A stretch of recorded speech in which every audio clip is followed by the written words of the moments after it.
In every town, city and village you will find a cemetery or graveyard. Whether it's a vast necropolis or a quiet country graveyard, we are reminded of our own mortality. These tombs or headstones can tell the tale of a life well lived or the tragic tale of a life cut short. They may be flamboyant in design or be a simple stone marking a plot. In these videos, I hope to tell the stories of some of the people who are buried here in Shropshire. They may be inventors or celebrities of their day, or tragically victims of accidents or crimes. Join me, won't you, as I tell a grave history of Shropshire.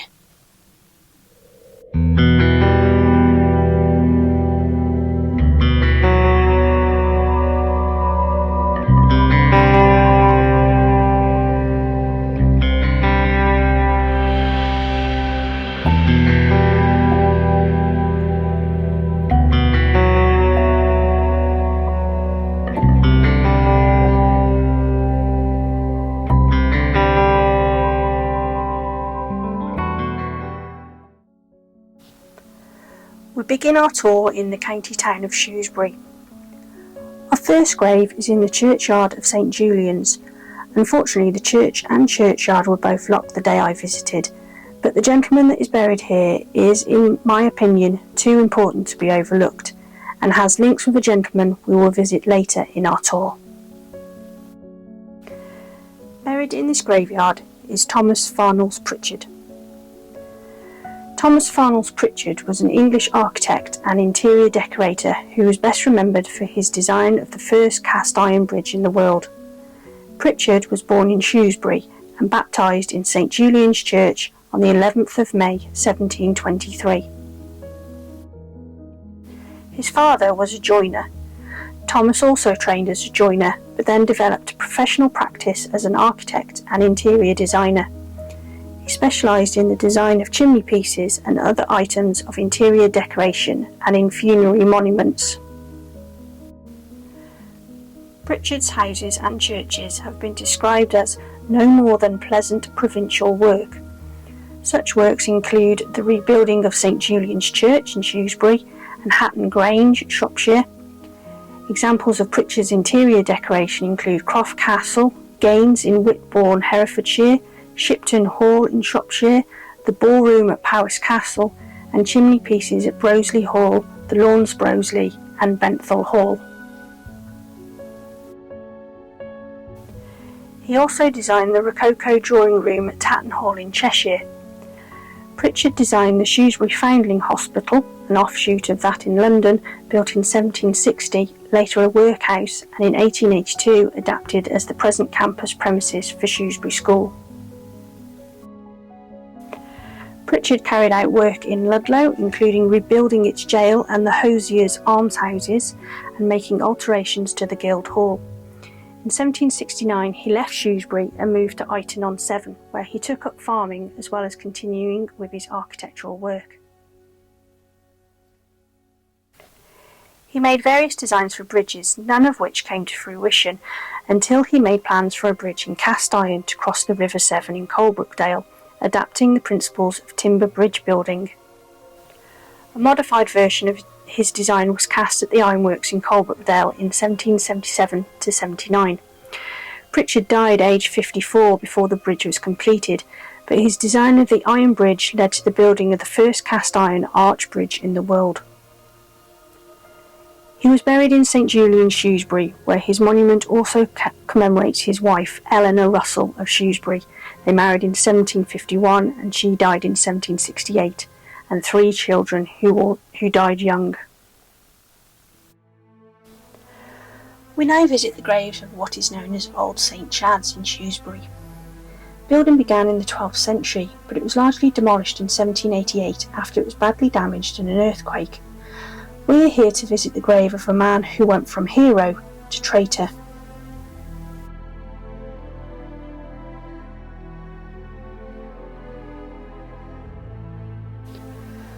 John Benbow, 1623 to 1651, was the second son of William Benbow, a tanner of Mardle.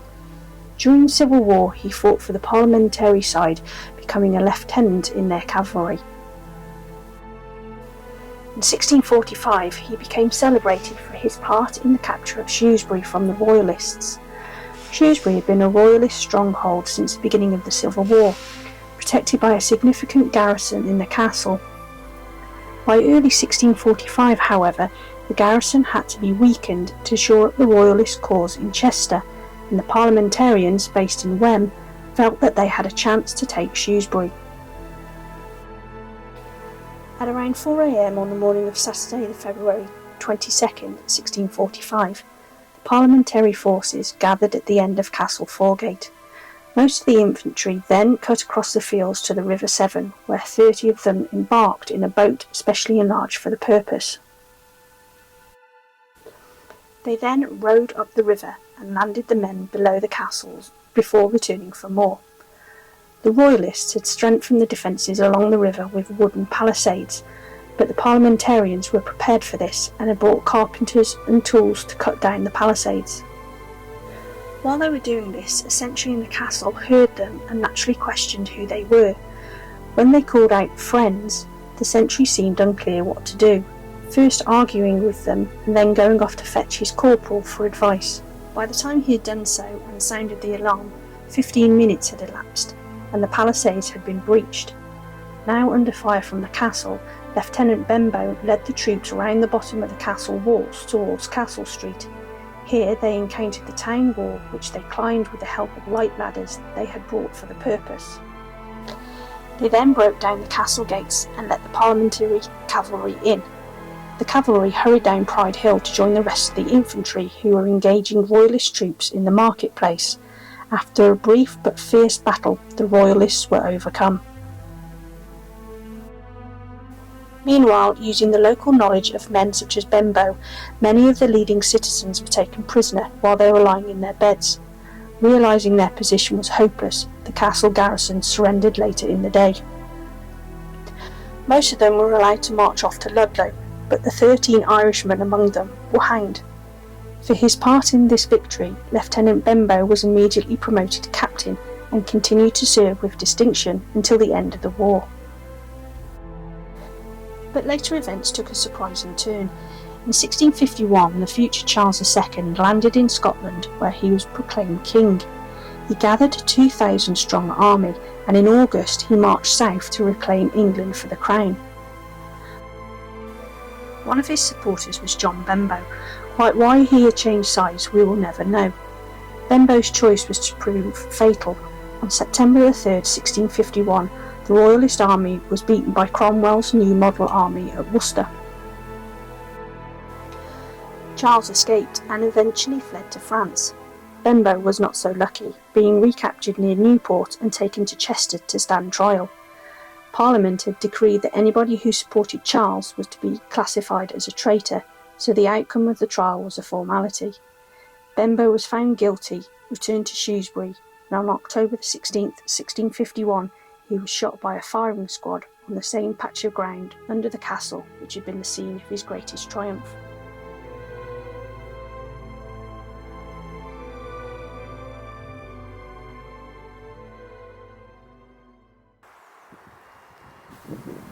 We now travel over to Shrewsbury General Cemetery. The cemetery covers an area of around 30 acres and is comprised of two distinct sections. The old section, in which the chapel buildings are situated, characterised by sweeping curved pathways, and the new section with its straight roads and rectangular layout. The original cemetery was consecrated in November 1856. As municipal general cemetery, it is the oldest of its type in Shropshire. Burials into existing graves continue to take place in both the old and new sections of the cemetery. However, all new graves are now in the new section.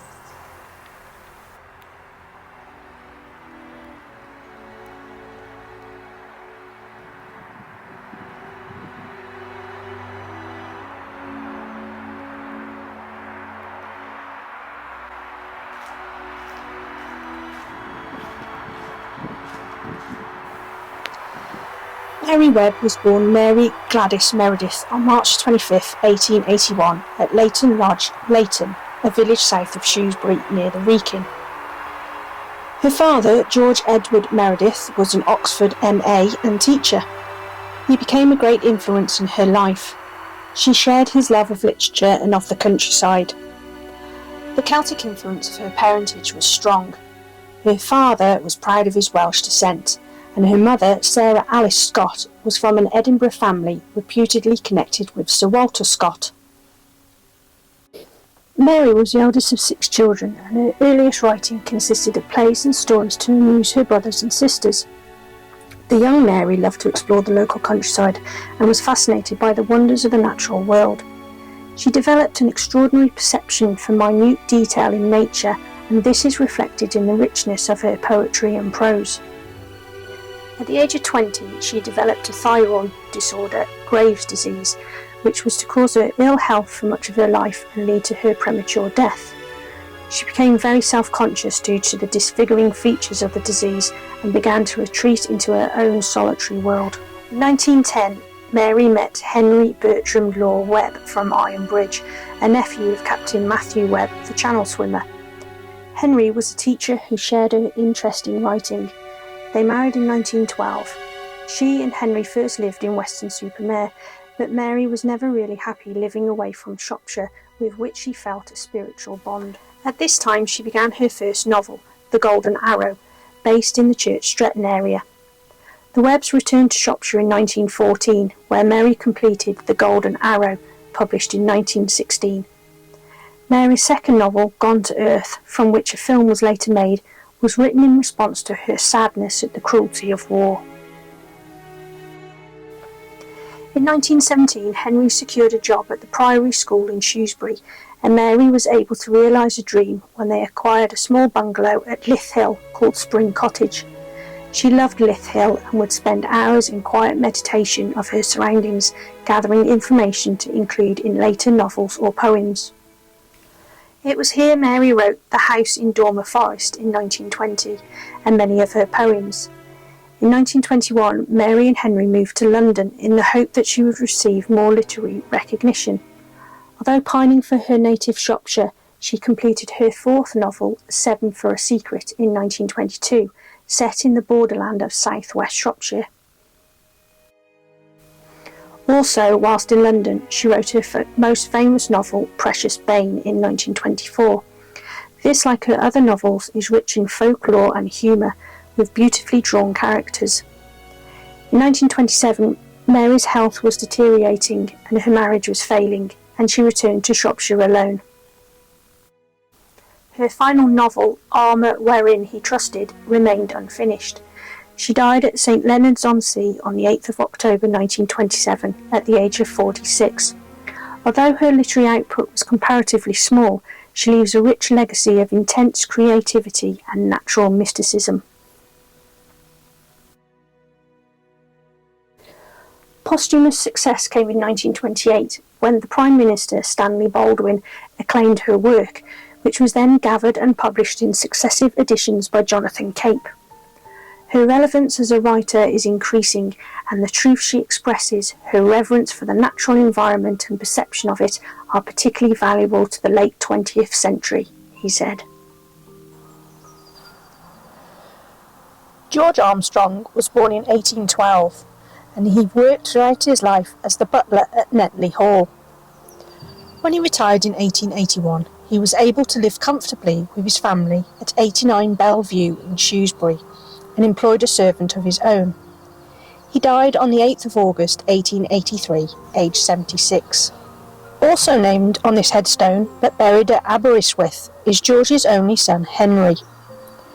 Henry was a coach trimmer, and on the 1901 census, he was boarding at the lodging house of Mary Lewis in Aberystwyth. He had been bathing at Claret Bay on the 27th of August 1909, when he noticed that a man called George Cartwright was drowning.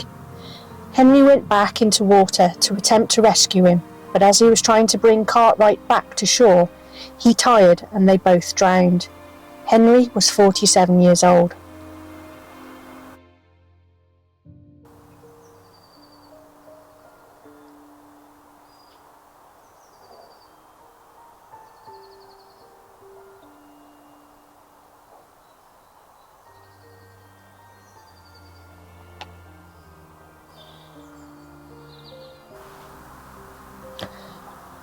Born in 1821, Jack Bromley worked for Marshall's Thread Factory at the Ditherington Flax Mill.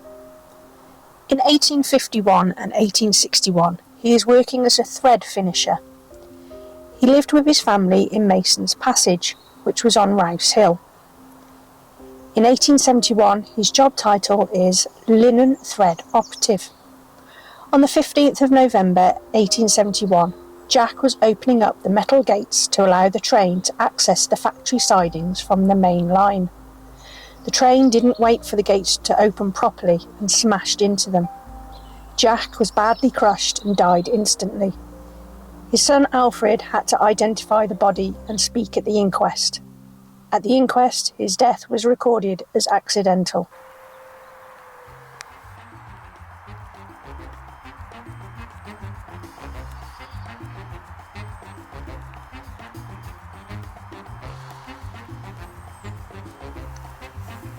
This is the grave of George Arthur Rowley Jr., 1926 to 2002.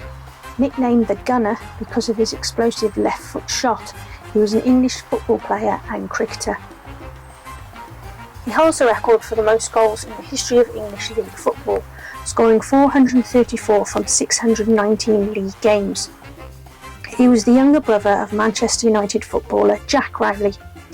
He holds the club record for the most goals in a single season at both Leicester City and Shrewsbury Town, scoring 44 goals in 42 league matches at Leicester in 1956-57 and 38 goals in 43 games for Shrewsbury in 1958-59. He is also Shrewsbury's record league goal scorer with 152 league goals. George Arthur Rowley was the third son of Mark Rowley, a well-known goalkeeper playing semi-professionally in the Birmingham League. Born in Wolverhampton, where he was educated at Dudley Road School and later at St Peter's Collegiate School, he started his career originally as a centre-half before moving up front, where his prowess in the forward line won him an early selection into the school's first team. He went on to win local honours with Wolverhampton and county honours with both Birmingham and Staffordshire. He was selected for England schoolboys, but the outbreak of the war robbed him of the opportunity. On leaving school in 1940, Rowley went to work for a sheet metal firm doing war work before joining his older brother Jack in Manchester. Thus, Rowley began his career at Manchester United, signing as an amateur just 4 days after his 15th birthday. The following day, 26th of April 1941, at 15 years and 5 days old, he became the youngest ever player to feature in the Manchester United first team when he lined up alongside Jack in a wartime league match against Liverpool at Anfield. Rowley went on to play 7 times for the United first team before being released in May 1944. Rowley also played regularly as an amateur at Wolverhampton Wanderers as a guest during the war, before turning professional with West Bromwich Albion later in the summer of 1944. However, he struggled at the Hawthorns both to score goals and gain a regular place in the first team. Albion sold Rowley early in the 1948-49 season to Fulham, where he immediately found his goal-scoring touch, scoring 19 goals in 22 appearances as he helped the side to the second division title. At the end of his first season in the top flight, he was sold to Leicester City.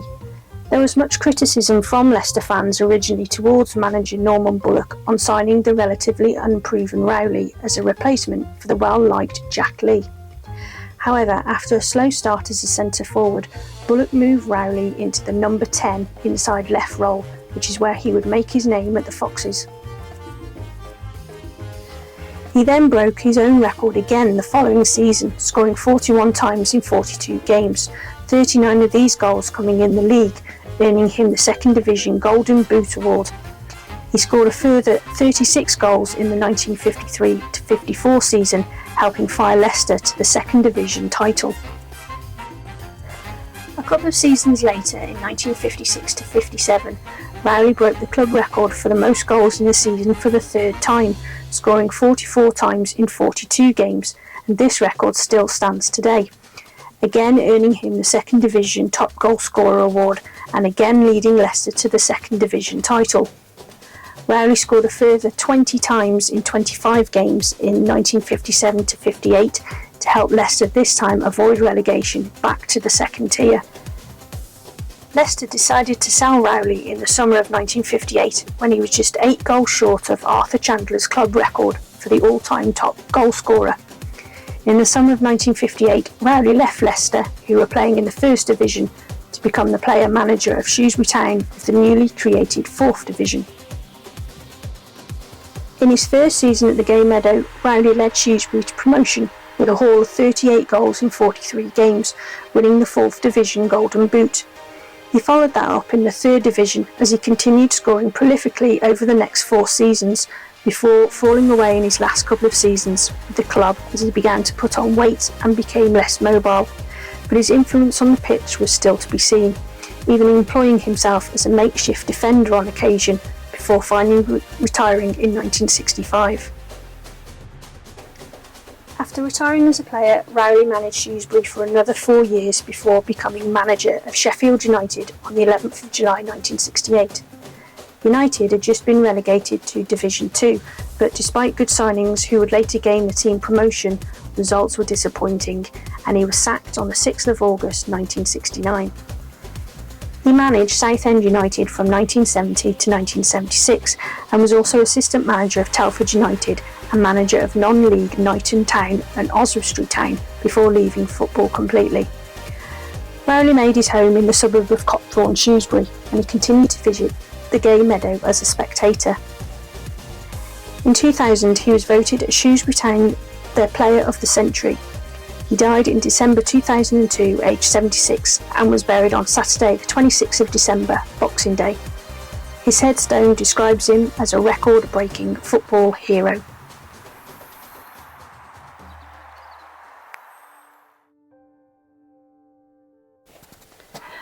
Thank you for joining me on this first instalment of our grave tour of Shropshire.